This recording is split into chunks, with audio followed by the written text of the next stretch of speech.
بسم اللہ الرحمن الرحیم۔ السلام علیکم۔ مووی برڈ حمزات کے نئے پروگرام کے ساتھ میرا یہ جو پروگرام ہے اس کے جو موضوعات ہیں وہ 2-3 ہیں اکٹھے، کیونکہ وہ تمام چیزیں بڑی ہیں۔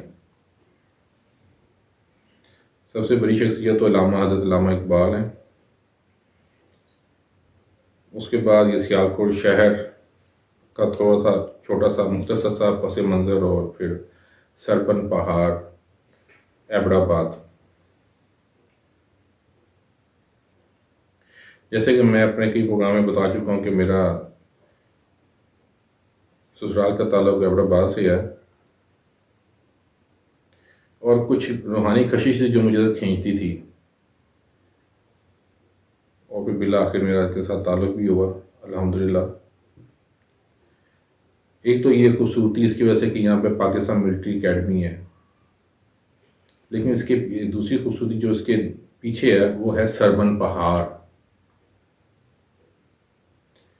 کافی ہائٹ پہ موجود ہے۔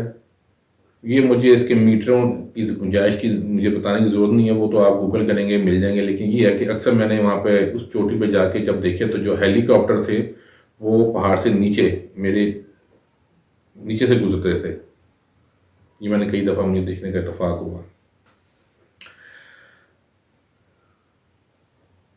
سیالکوٹ، جس کا نام سالبن اور سالوان بھی راجہ سالوان تھا، اس کے پرانے قلعے کے آثار ابھی بھی موجود ہیں۔ پورن جو اس کا بیٹا تھا، جو مائی اچھرا کا بیٹا تھا، وہ مائی اچھرا کے نام سے لاہور میں جو اچھرا علاقہ ہے وہ بھی مشہور ہے۔ سالبن کا نام بگڑ کے سیالکوٹ ہو گیا، اور وہی بگڑ کے کیونکہ ہندکوں کے جو لوگ ہوتے ہیں وہ زبان کو تیز کماتے ہیں، جو پٹھواری ہوتے ہیں، یمنی کے لوگ ہوتے ہیں، تو وہ سالبن سے سربن بن گیا۔ سربن پہاڑ، آپ ایبٹ آباد جائیں گے آپ کو سربن ہوٹل ملے گا، سربن ہیئر ڈریسر ملے گا، سربن چکن سینٹر ملے گا، اور سربن آپ کو حلوہ پوری بھی مل سکتی ہے، یا وہاں کی جو مشہور سوغات ہے چپل کباب۔ میرے ایک دوست ہیں تو انہوں نے مجھے وفات پا گئے، دوست بھی اور بزرگ بھی تھے، اور ان کا تعلق حضرت بہاؤالدین ذکریہ ملتانی کے خانوادے سے تھا۔ 16ویں پشت تھے، وہ 16ویں پشت ان کے تھے، پیر سرفراز حسین قریشی مرحوم۔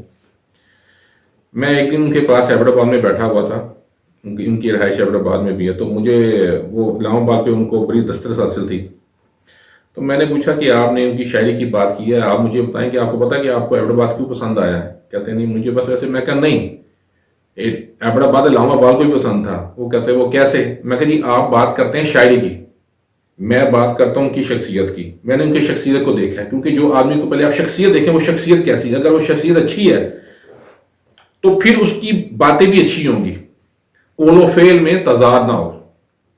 تو میں نے کہا کہ میں یہ سمجھتا ہوں کہ علامہ اقبال 2 شخصیت ایسی ہیں جن کی جو تحریریں ہیں، تصانیف ہیں، وہ الہامی ہیں۔ میں کہا ایک حضرت علامہ اقبال اور دوسرے اعلیٰ حضرت امام احمد رضا خان بریلوی۔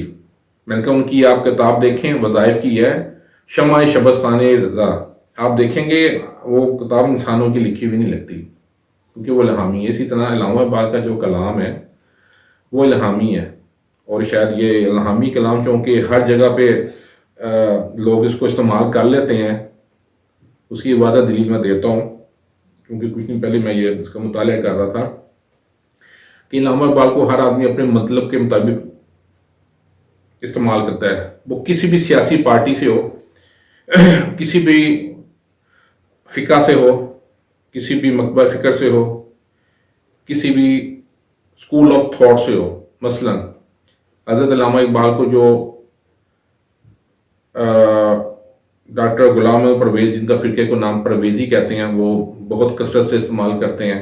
اسی طرح دلائل کے طور پر ریاض احمد گوہر شاہی، وہ جو کیا دل پہ لکھا ہوتا ہے انجمن سرفروشان اسلام، وہ گوہر شاہی لوگ جو ہیں وہ بھی علامہ اقبال کو بڑا استعمال کرتے ہیں اپنی دلائل کے اندر، کیونکہ یہ الہامی کلام ہے لکھا ہوا۔ علامہ اقبال اگر آپ خود دیکھتے تھے تو وہ جو لکھتے ہیں کہ اپنی حویلی میں بیٹھے ہوتے تھے اور وہ ان کی شخصیت تھی، لیکن وہ ایک چیز نازل ہوتی تھی، اس کو میں کہتا ہوں الہامی، جسے الہام ہوتا ہے. الہام ہو سکتے ہیں، آج کی دنیا میں بھی ہو سکتے ہیں. غوث کتب ابدال موجود ہیں اس دنیا کے اندر، وہ کسی بھی روپ میں ہوں گے. معذرت، تھوڑا سا میں جذباتی ہو گیا. اچھا، بات ہو رہی تھی سیالکوٹ کی. تو سیالکوٹ میں ایک تو وہ پورن کا کھو موجود ہے، اس کی بھی تفصیل کہانی سناؤں گا کہ ان کی کیا ہوئی، پھر اس کو پورن کو کیا ہوا. لیکن جہاں جہاں بھی یہ کہانی جاتی ہے وہاں پر اسرار ہیں. تو پورن کے کھو پہ جو لوگ نہاتے ہیں، کھو سے مراد ہوتا ہے کنواں، وہ بے اولاد عورتیں کہتے ہیں وہاں پہ ان کو اولاد ہوتی ہے. میرا ذاتی تجربہ نہیں ہے ایسے سلسلے میں نہیں جا سکا اس لیے، لیکن یہ کہا جاتا ہے. تو وہ کہتے ہیں جو بات آواز خلق نکارہ خدا اگر بات ہے تو کوئی نہ کوئی حقیقت ہوگی. اور اس کے بعد وہ ٹیلا جوگیاں کا واقعہ اس کے اندر، ٹیلا جوگیاں کے اندر اس کو لے کے کہوں گے گرو گورکھ ناتھ، ہندوؤں کے بہت بڑے گرو ناتھ، جو سلسلہ اس کے وہ سربراہ اور مہا یوگی تھے. اور یہ جو آپ جسے کہتے ہیں نا یوگا، یہ مستند انداز میں، کیونکہ یہ میں نے دیکھا میری یہ فلم ویڈیوز پروگرام جو ہے یہ انڈیا میں بھی دیکھے جا رہے ہیں.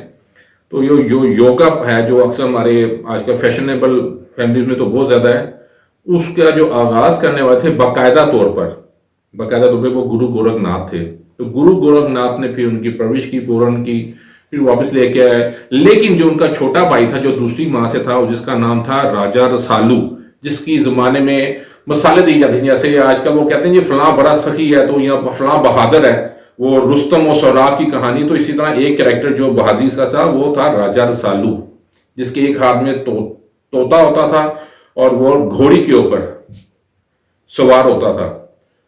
اب ہوا یہ کہ وہ جو گھوڑی پہ سوار تھا وہ روایت کے مطابق ایبٹ آباد میں جو سربن پہاڑ ہے اس کے اندر ایک غار ہے، میں وہاں پہ جا چکا ہوں، 2-3 دفعہ کوشش کی تھی، نہیں ہو سکا. وہ وہاں پہ مقامی لوگوں کو بھی اجازت نہیں ہے، جس کو اجازت ملتی ہے روایتوں پہ وہ صرف جا سکتا ہے، یہ میں آپ کو بتا دوں.